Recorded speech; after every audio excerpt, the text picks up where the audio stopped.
नमस्कार.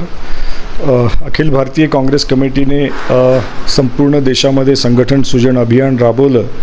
ते आपल्या महाराष्ट्रात आणि जिल्ह्यामध्ये सुद्धा राबवलं आणि अखिल भारतीय काँग्रेस कमिटीचे निरीक्षक संजय कपूरजी हे आपल्या जिल्ह्यामध्ये आले होते आणि त्यांनी 8-10 दिवसाचा प्रवास करून संपूर्ण जिल्ह्यामध्ये दौरा करून त्यांनी या प्रक्रिया ही राबवली आणि त्याच्यानंतर मला ही नियुक्ती पक्षाने दिली. त्याबद्दल मी आपल्या माध्यमातून आमच्या राष्ट्रीय नेतृत्वाचं, राज्य नेतृत्वाचं आणि जिल्हा नेतृत्वाचे आभार व्यक्त करतो. येणाऱ्या काळामध्ये काँग्रेस पक्ष हा यवतमाळ जिल्ह्यामध्ये कसा सर्वसमावेशी होईल या दृष्टीने प्रयत्न केले जातील. त्याचबरोबर ज्या तरुणांमध्ये, तरुणीमध्ये प्रतिभा आहे, ज्यांच्यामध्ये सामाजिक समज आहे, जाण आहे, अशा लोकांना शोधून त्यांना संघटनेमध्ये स्थान देण्याचं काम येत्या काळामध्ये केलं जाईल. यवतमाळ जिल्हा हा मागासवर्गीयांचा जिल्हा आहे. या जिल्ह्यामध्ये मोठ्या संख्येने आदिवासी समाजाचे लोक आहेत. या ठिकाणी मोठ्या संख्येने अनुसूचित जातीचे लोक आहेत, विमुक्त व भटक्या जमातीचे लोक आहेत आणि इतर मागासवर्गीय जे 18 बलुतेदार आहेत हेही मोठ्या संख्येने आहेत.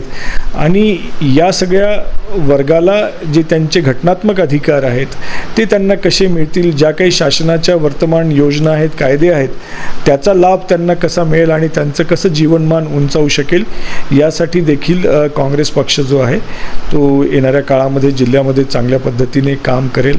आज सगळ्यात मोठं आव्हान जर कुठलं असेल तर जे घटनाविरोधी सरकार आहेत, जे राज्यातलं सरकार असेल, देशातलं सरकार आहे, ते सातत्याने घटनेला पायदळी तुडवून स्वतःच्या सत्तेचं राजकारण कसं करता येईल ह्यासाठी प्रयत्न करत आहेत. हे एक मोठं आव्हान आज या देशाच्या लोकशाहीसमोर आहे.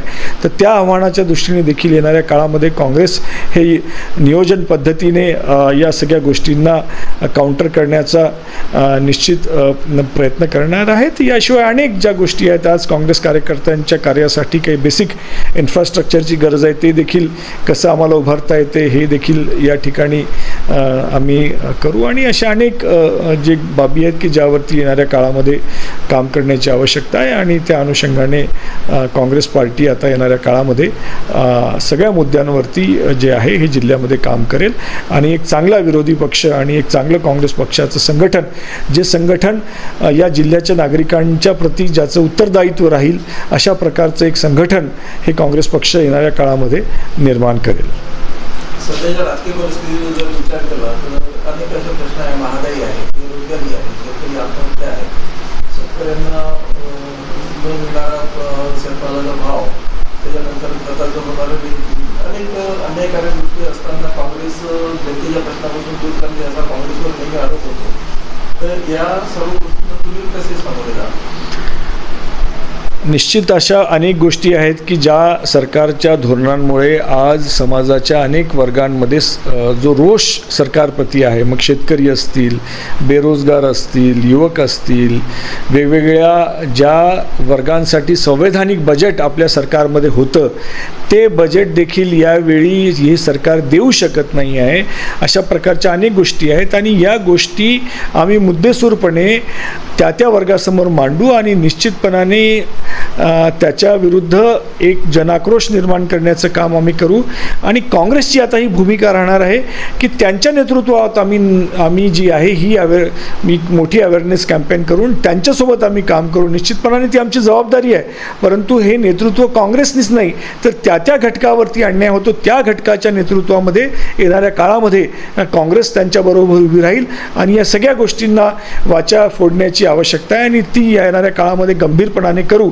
आणि हा जो काही आपण जो प्रश्न विचारला आहे हा निश्चित येणाऱ्या काळामध्ये हा प्रश्न पुसल्या जाईल आणि काँग्रेस एक मुखर, ज्याला म्हणतो एक प्रमुख विरोधी पक्ष आणि जो जनतेची आवाज प्रत्येक गोष्टीसाठी उठवेल अशा प्रकारचं आमचं कार्यप्रणाली येणाऱ्या काळामध्ये राहणार आहे. काँग्रेस विरोधात असताना आंदोलन किंवा या सगळ्या गोष्टी विरोधकाची भूमिका म्हणून पार पाडत तर येणाऱ्या काळामध्ये काही त्यांचे जे प्रश्न आहे घेऊन काँग्रेस आंदोलनाची भूमिका घेईल. निश्चितपणाने घेईल. आता आम्ही तेच सांगितलं आहे की अनेक प्रश्न आहेत. आता पीक विम्याचा मोठा प्रश्न या जिल्ह्यामध्ये आहे. त्याच्यावरती आम्ही सरकारला कालच आम्ही सांगितलं आहे की एका विशिष्ट काळ मर्यादेमध्ये तुम्ही याच्यावर निर्णय करा, अन्यथा काँग्रेस पक्ष शेतकऱ्यांसोबत उभा राहून हा तुमच्या विरुद्ध आंदोलन करेल. हे जे आपल्या जिल्ह्यामध्ये मोठ्या संख्येने आदिवासी आहेत, दलित आहेत, यांना जे संवैधानिक बजेट आहे त्या बजेटमध्ये सरकारने मोठ्या प्रमाणावर कटौती केली आहे. त्या बजेटचे पैसे तात्काळ देण्यासाठी येणाऱ्या काळामध्ये काँग्रेस या वर्गासोबत आंदोलन करणार आहेत. या जिल्ह्यामध्ये अनेक सिंचन प्रकल्प आहेत, जे सिंचन प्रकल्प अनेक प्रदीर्घ काळापासून सुरू आहेत, परंतु जी सिंचन क्षमता आहे त्या सिंचन क्षमतेच्या 20% 25% याप्रमाणे चालत आहेत. तर ते 100% सिंचन क्षमतेने कसे ते म्हणजे झाले पाहिजेत, हे एक मोठं आव्हान आहे. आणि त्याही दृष्टीने शेतकऱ्यांमध्ये जाऊन जे आहे ते आम्ही या अनुषंगाने काम करणार आहेत. आता अनेक शहरांचे नवीन DPR करण्याचं काम चाललेलं आहे. त्याच्यामध्ये ते कसे योग्य पद्धतीने होतील, त्याच्यामध्ये समाजाभिमुख आरक्षण कसं होईल, तर अनेक जे महत्त्वाचे मुद्दे आहेत त्या मुद्द्यांच्या अनुषंगाने ही काँग्रेस ही आता जिल्ह्यामध्ये सक्रिय होईल. आता आम्ही नव्याने संघटन सुजनचा कार्यक्रम करणार आहे. या संघटन सुजनच्या अभियानाच्या माध्यमातून प्रत्येक तालुक्यामध्ये आमचे 11 नवीन आमचे अध्यक्ष नियुक्त करणार आहोत आम्ही. एक तर आमचा मेन ब्लॉक काँग्रेसचा अध्यक्ष आहे, त्याच्याबरोबर जे आमच्या 4 आघाड्या आहेत, युथ काँग्रेस, NSUI, महिला काँग्रेस, सेवादल, या 4 आघाड्या आहेत. आणि आमचे जे विभाग आहेत, जे SC काँग्रेस आहे, ST काँग्रेस आहे, OBC काँग्रेस आहे, मायनॉरिटी काँग्रेस आहे, आणखीन जे आमचे इतर जे पक्षाचे सेल आहेत, या सगळ्या सेलमध्ये नव्याने आता नियुक्त्या करून एक व्हायब्रंट असं ऑर्गनायझेशन आता येणाऱ्या काळामध्ये SIR सुरू झालेलं आहे. हे एक मोठं आव्हान आहे. तर त्या SIRच्या संदर्भातही आम्ही आता आमच्या काही बूथ लेवलच्या कार्यकर्त्यांचं प्रशिक्षण करणार आहे. या SIRमध्ये जी काही आयोगाने आणि या सत्तेत बसणाऱ्या लोकांनी ज्या काही पद्धतीने ही प्रक्रिया जी आहे म्हणजे तिला त्यांच्या पद्धतीने करण्याचा जो त्यांचा प्रयत्न आहे तोही देखील हाणून पाडण्याचं एक मोठं आव्हान आज आमच्यासमोर आहे. त्याही दृष्टीने आता आम्ही त्याच्यामध्ये काम करणार आहेत. येणाऱ्या या ज्या स्थानिक स्वराज्य संस्थेची जी निवडणूक आहे, खऱ्या अर्थाने हे जे आयोग आहे, हे आयोग सरकारच्या इशाऱ्यावरती काम करते आहे. आणि त्यांनी क्रायटेरिया ठरवला की 75% मतदार असले तर आम्ही त्या इलेक्ट्रॉल कोलिएजप्रमाणे निवडणुका घेऊ.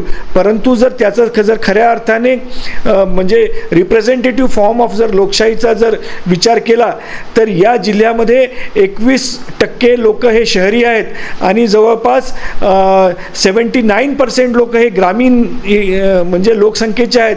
तर त्या 79% ग्रामीण लोकसंख्येच्या लोकांच्या प्रतिनिधींना या स्थानिक स्वराज्य संस्थेमध्ये मताचा अधिकार उरलेला नाही आहे. कोणची अशी घाई होती सरकारला की तुम्ही 3 वर्षामध्ये विधान परिषदेची स्थानिक स्वराज्य संस्थेची निवडणूक घेतली नाही, तुम्हाला 2-3 महिने आणखीन थांबता आलं असतं. जिल्हा परिषदच्या निवडणुका, पंचायत समितीच्या निवडणुका झाल्यानंतर ते तुम्हाला घेता आलं असतं. परंतु या सरकारला माहिती आहे की ग्रामीण जनता ही या भाजपच्या सरकारच्या विरोधामध्ये आहे आणि म्हणून या ठिकाणी हे वर्गाचे लोकांना प्रतिनिधित्व म्हणजे त्यांना याच्यामध्ये संधी नाही मिळाली पाहिजे. म्हणून ह्या प्रकारचं षडयंत्र हे जे गैरसंवैधानिक प्रवृत्तीचे जे सरकार आहेत, तर अशी अनेक आव्हानं आहेत आणि त्याच्यामुळे या सगळ्या गोष्टी घेऊन आज समाजासमोर जाणं आवश्यक आहे. आणि या सरकारच्या ज्या काही घटनाविरोधी जे काही निर्णय आहे, जी प्रक्रिया आहे, हिला हाणून पाडल्याशिवाय या देशाची लोकशाही मजबूत होणार नाही, ती सशक्त होणार नाही. आणि त्याही दृष्टीने येणाऱ्या काळामध्ये सशक्त लोकशाहीसाठी सुद्धा काँग्रेस पक्षाची ही खंबीर भूमिका राहणार आहे. काँग्रेसचा विचार युवकांपर्यंत पोहोचवण्यासाठी काय ठोस असेल? आम्ही सर्वोदय संकल्प शिबिर असेल, संविधान के रास्ते असेल, या अशा अनेक छोट्या छोट्या कार्यक्रमांचं आयोजन आता करतो आहोत. आज युवकांना खऱ्या अर्थाने जर काय गरज आहे तर त्याला घटनेचा चष्मा घालण्याची गरज आहे. तो घटनेच्या ऐवजी तो इतर काही ज्या चुकीच्या गोष्टी आहे, जाती धर्माच्या अनुषंगाने, प्रलोभनाच्या अनुषंगाने किंवा इतर अनेक गोष्टींनी तो राजकारणाकडे, समाजकारणाकडे बघतोय आणि निर्णय करतोय. त्याच्यामुळं ही कुठे ना कुठेतरी एक व्यवस्था चुकीची देशामध्ये निर्माण होते आहे. आपल्या तरुणांना घटना काय आहे, घटनेला काय अभिप्रेत आहे आणि त्या अनुषंगाने जर त्यांनी विचार करण्याची क्षमता त्यांच्यामध्ये निर्माण व्हावी आणि तेही एक पॉलिटिकल अवेअरनेस कॅम्पेन या सगळ्या कार्यक्रमाच्या माध्यमातून काँग्रेस पार्टी येणाऱ्या काळामध्ये राबवणार आहे. त्याची रूपरेषा आम्ही केलेली आहे आणि आमचा प्रयत्न राहणार आहे की पुढच्या किमान एका वर्षामध्ये 1000 तरुणींना या जिल्ह्यातल्या संवैधानिक दृष्टिकोनातून त्यांनी व्यवस्थेकडे पाहण्यासाठी त्यांच्यामध्ये दृष्टी निर्माण व्हावी यासाठी किमान 1000 लोकांचं प्रशिक्षण येणाऱ्या वर्षभरामध्ये करण्याचा मानस हा जिल्हा काँग्रेस कमिटीचा असणार आहे.